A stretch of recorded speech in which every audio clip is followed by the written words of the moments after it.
Assalamualaikum warahmatullahi wabarakatuh. Di video kali ini kami akan membahas tentang dinasti Abbasiyah atau biasa disebut Bani Abbasiyah. Bani Abbasiyah adalah khalifah ketiga Islam untuk meneruskan Nabi Muhammad. Khalifah ini didirikan oleh dinasti keturunan dari paman Nabi Muhammad, Abbas bin Abdul Muthalib 566 sampai 652 Masehi.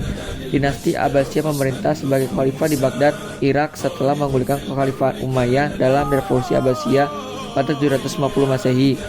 Khalifah Abbasiyah memindahkan ibu kota pemerintahan dari Damaskus ke Baghdad. Selama 5 abad pemerintahannya, khalifah ini berhasil menjadikan dunia Islam sebagai pusat pengetahuan dunia. Revolusi Abbasiyah.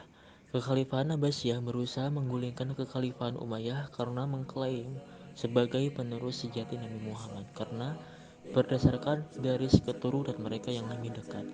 Pemberontakan yang dilakukan Bani Abbasiyah didukung oleh sebagian besar orang Arab yang dirugikan dengan tambahan faksi Yaman dan Mawali mereka. Muhammad bin Ali, cicit dari Abbas, kemudian mulai menjalankan kampanye untuk mengembalikan kekuasaan pemerintahan kepada keluarga Bani Hashim di Parsi pada masa pemerintahan Khalifah Umar II. Pada masa pemerintahan Khalifah Marwan II, pertentangan mereka semakin memuncak.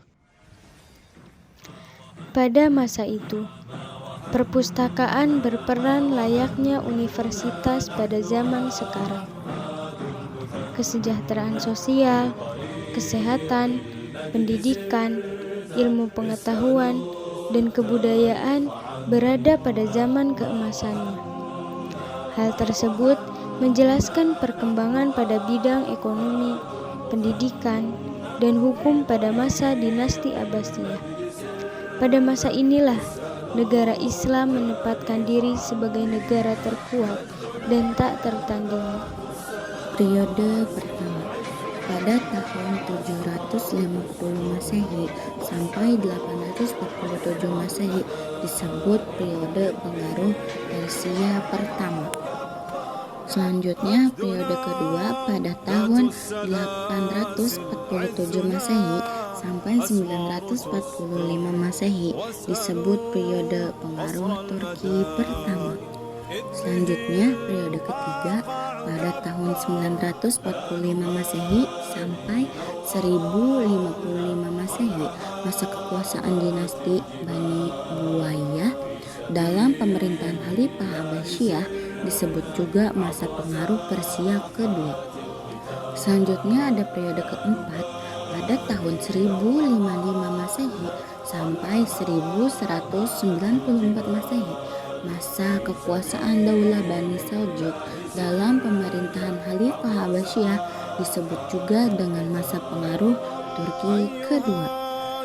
Dan yang terakhir periode kelima pada tahun 1194 Masehi sampai 1258 Masehi, masa Khalifah bebas dari pengaruh dinasti lain, tetapi kekuasaannya hanya efektif di sekitar Baghdad. Dan akhir dari semua itu diakhiri oleh invasi dari bangsa Mongol. Khalifah Abbasiyah. Sementara pemimpin yang berhasil membawa kekhalifahan Abbasiyah pada masa keemasannya adalah sebagai berikut. Yang pertama, Al-Mahdi pada tahun 775 Masehi sampai dengan 785 Masehi. Kedua, Al-Hadi dari tahun 775 Masehi sampai 786 Masehi. 3. Harun ar-Rasyid dari tahun 786 sampai tahun 809 Masehi. 4. Al-Ma'mun dari tahun 813 sampai 833 Masehi. Kelima, Mu'tasim dari tahun 833 sampai 842 Masehi. 6. Al-Wasik dari tahun 842 sampai tahun 847 Masehi. Dan yang terakhir adalah Al-Mutawakkil dari tahun 847 sampai 861 Masehi. Pada masa kepemimpinan Al-Hadi, perekonomian mulai meningkat, utamanya meningkatkan di sektor pertanian melalui irigasi dan peningkatan hasil pertambangan seperti perak, emas, tembaga, dan besi. Selain itu, para pedagang yang transit dari timur dan barat juga banyak membawa kekayaan.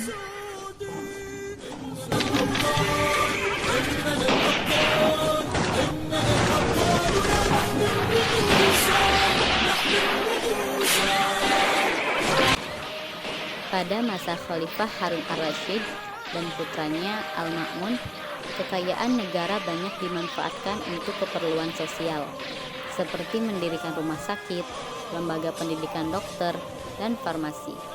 Selama pemerintahannya, Bani Abbasiyah berhasil mengkonsolidasikan kembali kepemimpinan gaya Islam dan menyuburkan ilmu pengetahuan. Paling utama penyebab tumbuhnya peradaban ilmu pengetahuan pada masa dinasti Abbasiyah adalah didirikannya tempat-tempat pendidikan seperti akademi dan perpustakaan. Pada masa itu, perpustakaan berperan layaknya universitas pada zaman sekarang. Kesejahteraan sosial, kesehatan, pendidikan, ilmu pengetahuan, dan kebudayaan berada pada zaman keemasannya.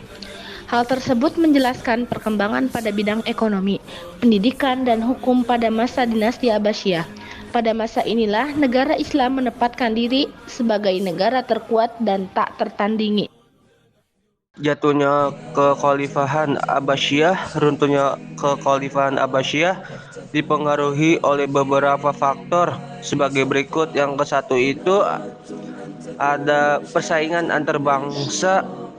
Khilafah Abbasiyah didirikan oleh Bani Abbas yang bersekutu dengan orang-orang Persia. Namun dalam prosesnya orang-orang Persia tidak merasa puas dan menginginkan sebuah dinasti dengan staf dari negaranya. Sementara bangsa Arab beranggapan bahwa mereka istimewa dan menganggap rendah bangsa non-Arab. Kemerosotan ekonomi. Meski sempat bergelimangan kekayaan, kekhalifahan Abbasiyah mulai mengalami kemunduran di bidang ekonomi karena pendapatan terus menurun sementara pengeluaran mereka terus meningkat. Perang salib yang berlangsung selama beberapa periode tidak hanya menelan banyak korban, tetapi juga menimbulkan kerugian yang sangat besar bagi Khalifah Abbasiyah.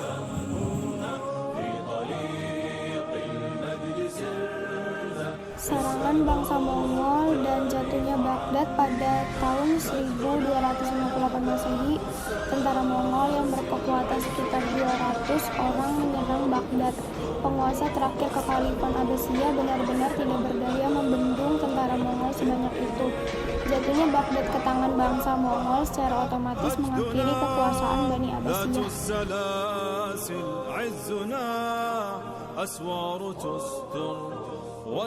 Oke, itulah penjelasan singkat yang bisa kami sampaikan mengenai dinasti Abbasiyah.